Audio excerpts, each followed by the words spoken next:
Modern algebra question. Let G be a group of order 2023. Which of the following statements are true? G is an abelian group, G is a cyclic group, G is simple group, G is not simple group. இப்போ given group ஒரு குரூப்போட order கொடுத்தாங்கன்னா அந்த குரூப்போட order எப்பயுமே வந்து prime factorise பண்ண தெரிஞ்சிருக்கணும். ப்ரைம் ஃபேக்டரைஸ் பண்ணிவிட்டு அது வந்து என்ன மாடலில் இருக்குது, பி இன்ட்டு கியூ மாடலில் இருக்கா, பி இன்ட்டு கியூ ஸ்கொயர் மாடலாக இருக்கா, பி டிவைட் பண்ணலையா, அந்த மாதிரி வச்சு நம்ம சால்வே பண்ணணும். இந்த ஆர்டர் ஆஃப் அ குரூப் கொடுத்துட்டாங்கன்னா இப்போ ஆர்டர் ஆஃப் அ குரூப் வந்து 2023 கொடுத்துருக்காங்க. இதை ப்ரைம் ஃபேக்டரைஸ் பண்ணால் 7 இன்ட்டு 17 ஸ்கொயர்.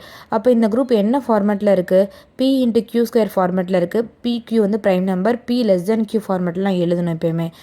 கியூ வந்து கிரேட்டர் நம்பர். இப்போ பி இங்கே வந்து பி வந்து 7, கியூ வந்து 17. ஓகேவா. இப்போ வந்து p doesn't divides q square minus 1ஆகவும் q doesn't divides p minus 1 வந்துச்சுன்னா g வந்து ஏபிலியன் குரூப்பாக இருக்கும். இது வந்து ரொம்ப இம்பார்ட்டன்ட் கண்டிஷன்.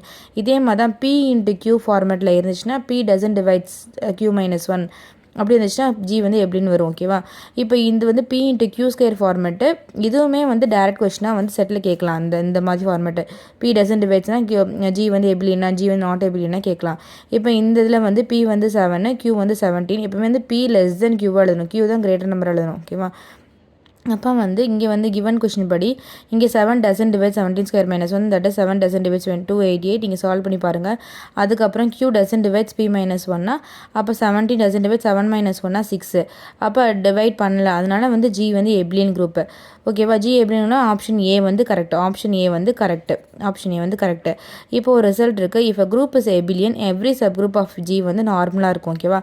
ஜி வந்து எபிலியன் குரூப்பாக இருந்தால் அதில் இருக்க எல்லா சப் குரூப்புக்கும் வந்து நார்மலாக இருக்கும். Normal group. சிம்பிள் குரூப்புக்கு டெஃபினேஷன் என்னது, சிம்பிள் குரூப்னால் வந்து நார்மல் சப் குரூப்பே இருக்காது. இங்கே வந்து எல்லா sub group normal sub group இருக்கிறனால இது வந்து நாட் சிம்பிள். ஓகேவா. சிம்பிள் குரூப்னால் வந்து நார்மல் சப் குரூப்பே இருக்காது, அதான் டெஃபினிஷனு.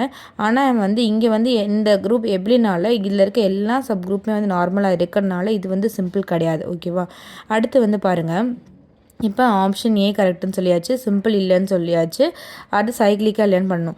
சைக்ளிக்காக லேர்ன் பார்க்குறதுக்கு வந்து அது வந்து என்னென்னா இந்த ZM × ZM வந்து சைக்ளிக் பண்ண only GCD of M, N வந்து ஒன்றா இருக்கணும். ஓகேவா.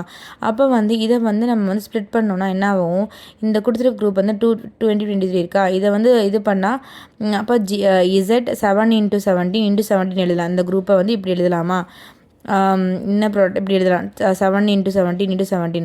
அப்போ 7 × 17 வந்து 199 × 17. இது ரெண்டுக்கும் வந்து ஜிசிடி வந்து 1 வராது, அதனால வந்து இது வந்து நாட் சைக்ளிக். இதுவுமே ரிசல்ட் தான். ZM × ZM வந்து எப்போ சைக்ளிக்காக இருக்கும்னா ஜிசிடி வந்து M, N வந்து 1 இருந்தால் மட்டும் தான் சைக்ளிக்காக இருக்கும்.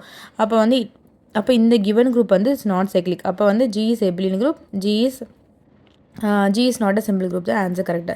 அப்போ ஆப்ஷன் ஏயும் டியும் கரெக்டு. என்னோடய சேனல் பிடிச்சிருச்சுன்னா லைக் பண்ணுங்கள், ஷேர் பண்ணுங்கள், சப்ஸ்கிரைப் பண்ணுங்கள். தேங்க்யூ.